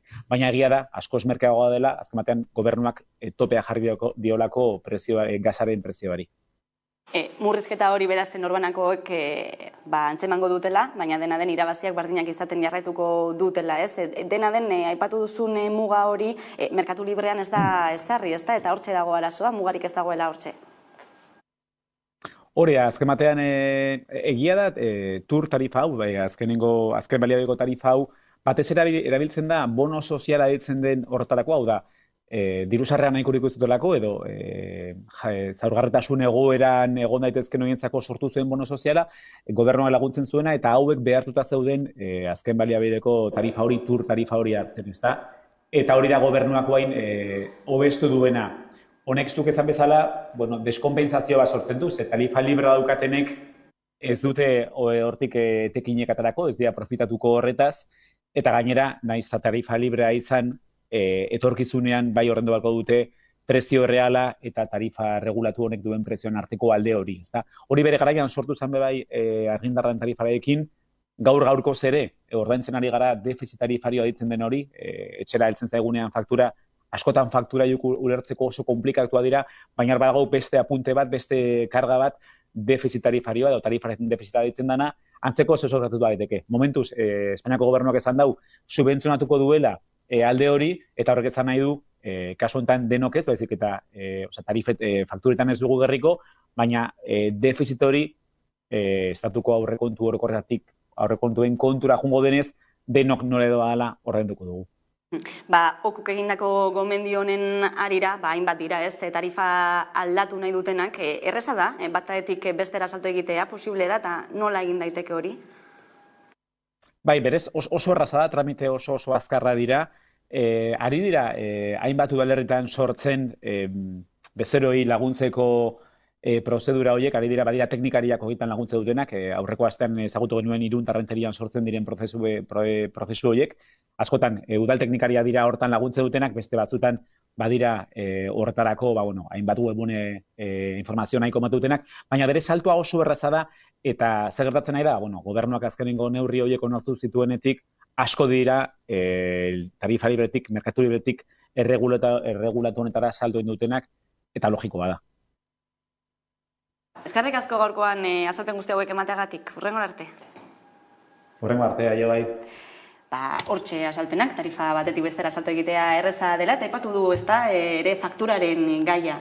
ze zaila den batzuetan, ez? Eta ze zaila den inork azaldu izan gabe horretik, faktura horiek interpretatzea, ez? Herritarren esku eta baita ere, hain zuzen ere, fakturak goraka doazen momentu batean, ez? Zenolako garrantzia duen horrek. Bai, niri eltzen zaidan bakoitzen zaiatzen ez dena desifratzen da ulertzen, baina komplikatu da, bai, ze gaztu batzuk, ez dituzte oso ondo asaltzen, eta, bueno, gero bere konpainia bakoitzak nahi duena egiten du gainera, eta nahi duen faktura bidaltzen du, eta, bueno, baina egia da, merkatu erregulatura eta azken baliabiadeko tarifa honi aldatzea interesgarria dela, baina gertatzen dana da jendeak ez dakiela nola egin, eta ez dakiela igual ere existitzen dan, aukera hau. Orduan nik uste dut, informazioa hori helduarazi behar zaiela, ez da, igual instituzioen aldetik ere, bestela komplikatu izango da. Interesak egon badaudelako. Bai, hori da, azkenean horrelako faktura eta jartzen zuzunean, helburua da ez ulertzea, ez, eta ni pasatzen zait, ulertzen ez duan momentu horretan usten diozu begiratzeari eta usten diozu galdetzeari, eta orduan lortzen dana da justugi, zuretzako bekia hobeagoak diren aldaketak ez bideratzea eta ez egitea. Nik zentzu horretan bai uste informazio instituzionala ezinbestekoa dela, hortarako dago ere zertarako komunikatzen dugu, eta ez bakarrikan honekin, beste hainbat gauzekin, burokrazia guzti hori ulertzeko eta derrigorrezkoa den burokrazia guzti hori aurre egiteko informazioa helarazi behartzaile jendeari, eta ez bakarrikan informazioa baizik eta laguntza prozesuak ere aurre egiteko eta gauzaka aldatzeko. Hemen utziko dugu energiaren gaia. Beste bati salto egingo digu, politika alorrera begira jarriko gara, eta hain zuzen ere Eusko Jaurlaritzak asteburuan zehar argitaratutako soziometroari begira datu bat eta titular nagusiena izango litzatekeena, ez? Gero xehetuko ditugulako beste datu batzuk, baina inkestek jeltzalei ematen dietela garaipena lurralde guztietan eta 3 euskal hiriburuetan. Zuek, zer nabarmenduko zenukete? Lehenengo irakurketa hori EAJ oso indartsu dabilela eta gestioak ez instituzio guztietan badirudi ez diola faktura asko pasatzen, eta kontrakoa ze instituzio gehienetan igotzen da, ez da. Badirudi gizartean zati nabari baten babesa duela EAJak, batez ere Bizkaian gainera, Bizkaiko zifrak oso altuak dira, ez da, esan aldugu Bizkaia berriro ere EAJaren feudo bezala agertzen dela. Adibidez, Gipuzkoan aldiz, leia asko dagoela, ez Gipuzkoako aldundian, badirudi, eta edozein gauza gerta daiteke EAJ eta EH Bilduren diferentzia ez da oso handia, 3 puntukoa hortik dabil, eta gero beste leia egon alda Gasteizeko alkatetxan, ez dago bakarrik hor leian EH Bildu, baizik eta PSE bai, ez da, 3 alderdien arteko leia interesgarria izango da hor. Eta gero, nik egiten dudan bigarren irakurketa igual ja plan orokor batean, da Euskal Autonomia Erkidegoan bipartidismo imperfekturako bide batean gabiela, ze lehen, urteetan zehar oso parlamentuan itxa eta oso alderdi eta sigla asko ikusten genuen errepresentazio handi batekin, baina gaur egun EH Bilduk eta EAJak gero eta potere gehiago hartzen dute bere eskuetan instituzioetan. Bai, nik esango nuke lehenengo eta behin inkesta bat dela eta oso urtia sartu behar negula, baina egia da tendentziak markatzen dituela, ez? 3 titular, nik uste Miguelek oso ondo azaldu duela orobar, baina nik emango nituzke titular bat lurralde bakoitzeko, ez? Benetako pugna, bai, uste Gasteizen dagoela, ez? Bipartidismo imperfektu horretan nik uste ez dagoena da Gasteiz, Gasteiz nahiko salbuespena da eta dana gerta daiteke. Egia da eta oso importantia da, inkesta hau Gasteizen egin dela EAJaren hautagaia zein den jakin gabe, eta hori ere baldintzatu dezakela asko zen momentuntan Gasteizen leia dago 3 alderdien artean, baina alderdi bat ez dakigu urtaran errepikatuko duen, edo ez duen errepikatuko, hurrengo egunetan jakingo dugu, eta hau bai ekarri dezake nik uste ondorioak. Bizkaian nik esango nuke, egongo dela aholdu nagusi lehenengo emakumea iaia seguro, izango degula, ez? EAJak nik uste ja daukala pista inda Bizkaian, eta hori ekarriko dugu lehenengo ahuldun emakumea. Eta Gipuzkoan, bai, hori da, ez, nik uste dut klabea dagoela Gipuzkoan Donostian baino, eta ikusiko dugu ere AJaren hautagaia nork izango den, oraindik ez dakigu Foru Aldundian, eta egia da Maialen Iriartek. Badakigu emakume bat izango dela, Egibarrek esan zuen. Egibarrek esan zuen emakume bat izango zela, eta guk apustuak egin ditugu, baina oraindik ez dakigu, eta egia da Maialen Iriarte izen bat dakala eta famatua dela eta trajektoria dakala eta hori ere bere alde egiten duela, ez? Hala ere oso irekita dago planteamendua. Abstentzio asko ere agertzen zen soziometroan eta nik uste dut ere hori badela, ja tendentzia bat eta azken boladan gertatzen dana, baina pentsatzeko modukoa da ere bai, ez? Bai, guztiz ados hori da datu oso interesgarria, ez? Batxutan igual bigarren maila batean jartzen dugu, baina nire ustez datu klabea da, ez?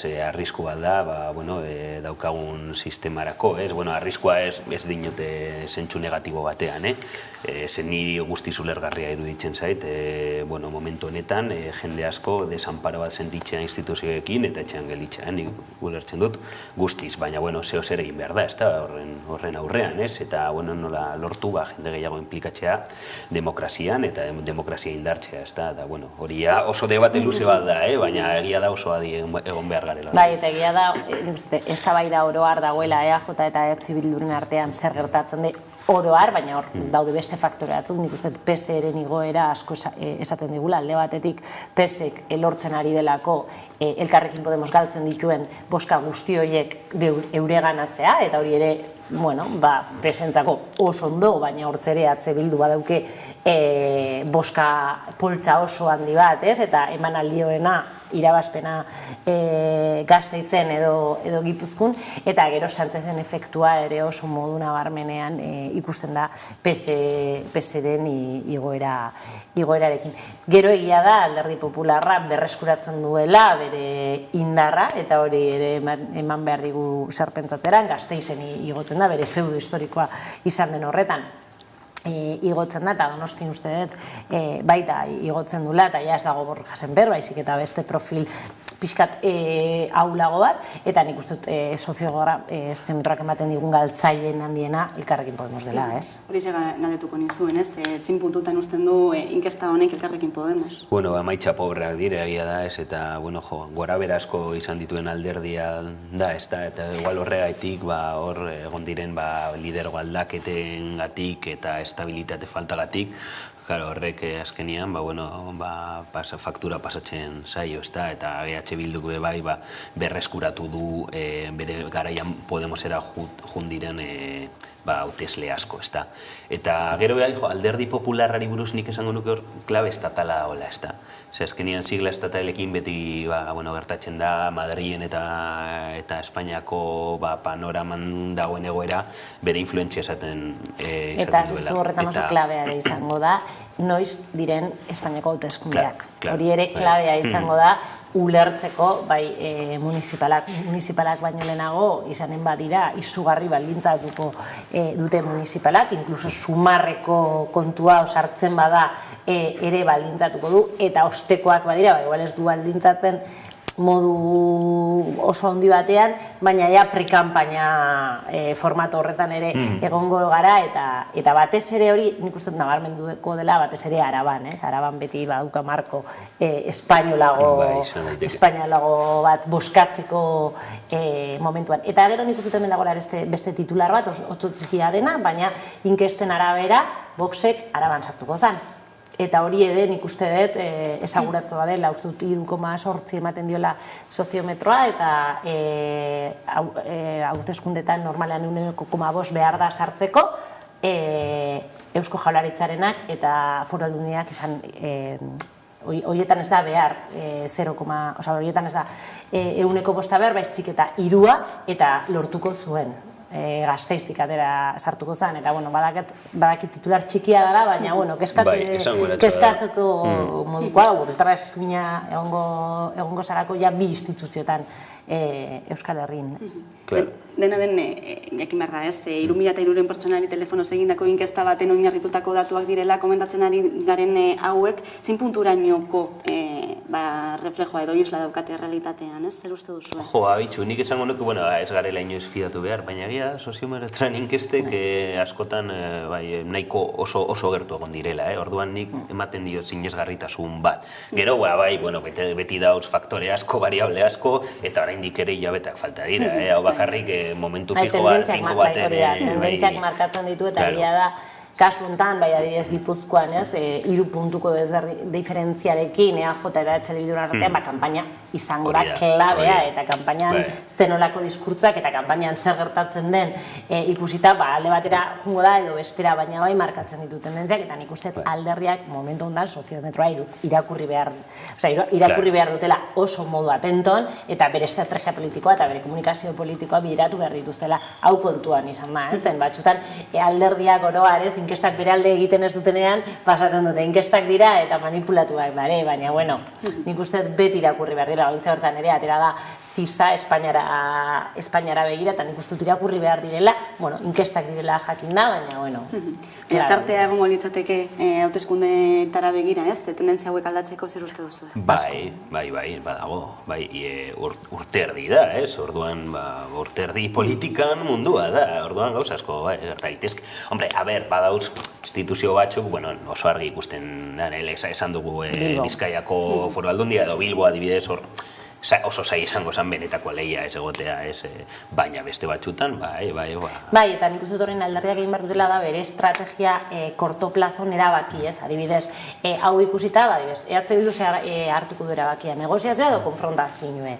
Hori esango digu, Gipuzkoan zer gertatzen den, Araban zer gertatzen den, alderdi popularra nori kendu nahi dio boskak. EAJ-ari, orduan, EAJ-arekin zenolako harremana eduki behar du. PSek ikusita nola dagoen, zenolako protagonismoa eduki nahi du hurrengo hilabetetan ikusita gora da doala, orduan izan nahi du EAJ-aren makulua edo nahi du entidade propio eta protagonismo propio bat eduki, orduan. Nik uste inkestak igual ez digutela esaten benetako maitasun izango den, baina bai jartzen die alderdiei urrengo estrategiak eta taktika zeintzuk izan behar diren diseinatzen, ez? Eta herritarren aldetik uste duzu ere baldintzatzen dutela, boska?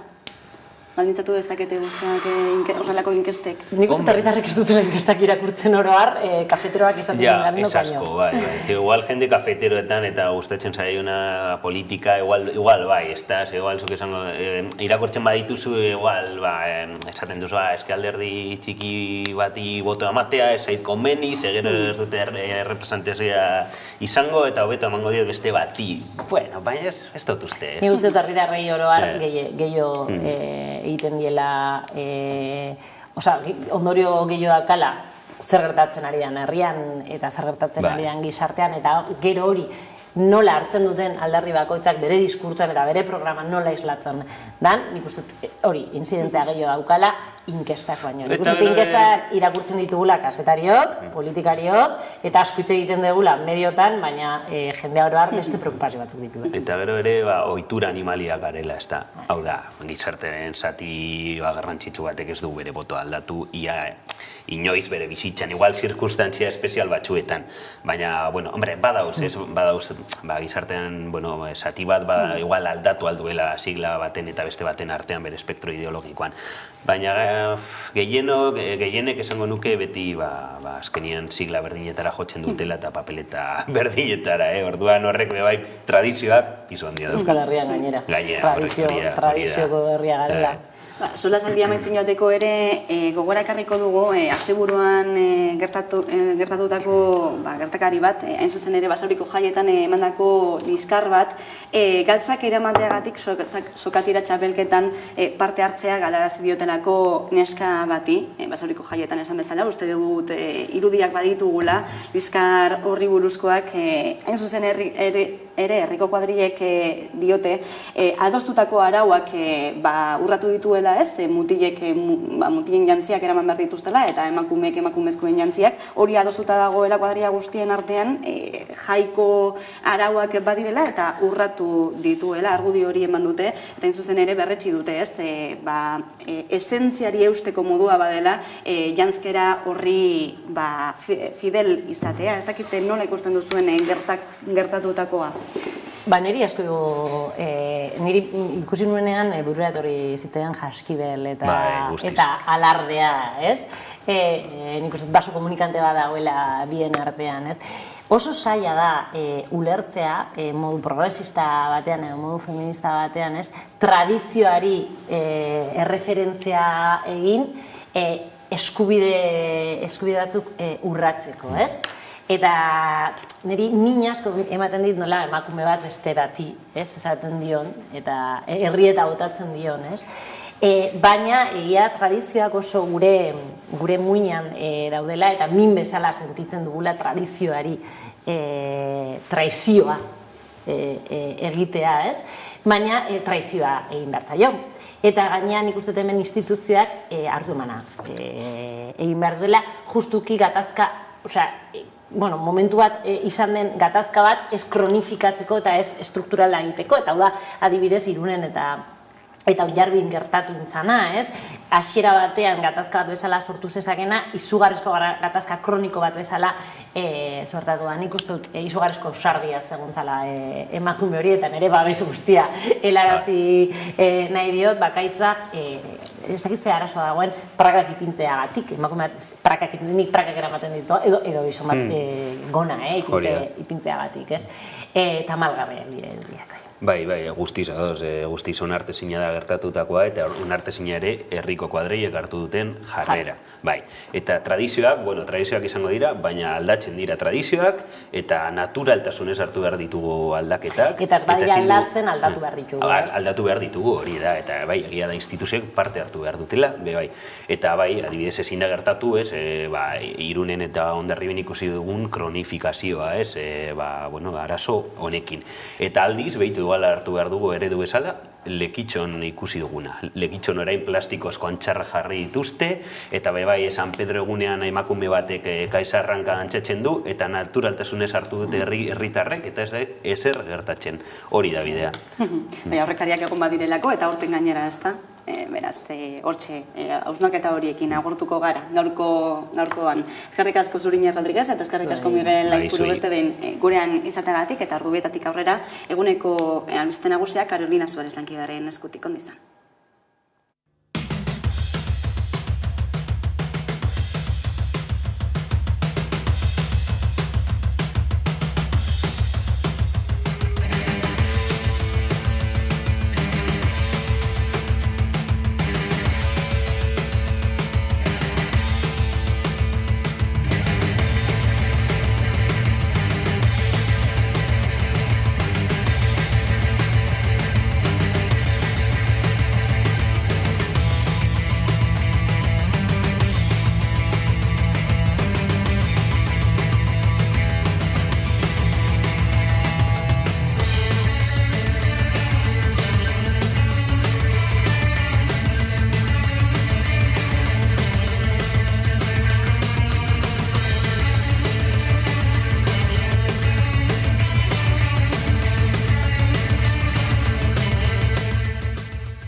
Azalekoa, muina ere aldatzen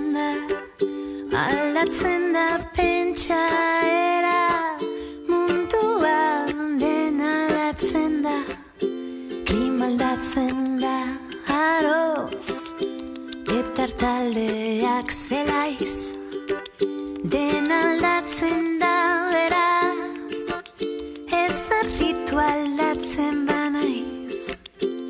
Eskuz esku aldatzen du, dirdira diamanteak, txoriak abia eta arnasa amoranteak, ibiltariak bidea aldatu egiten du maiz, den aldatzen da beraz, ez horritu aldatzen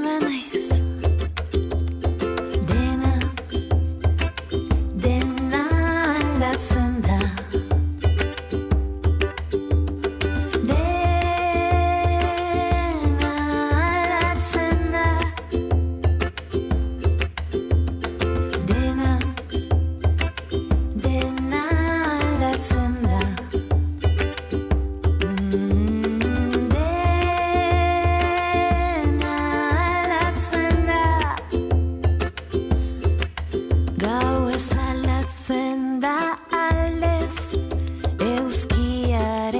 Sare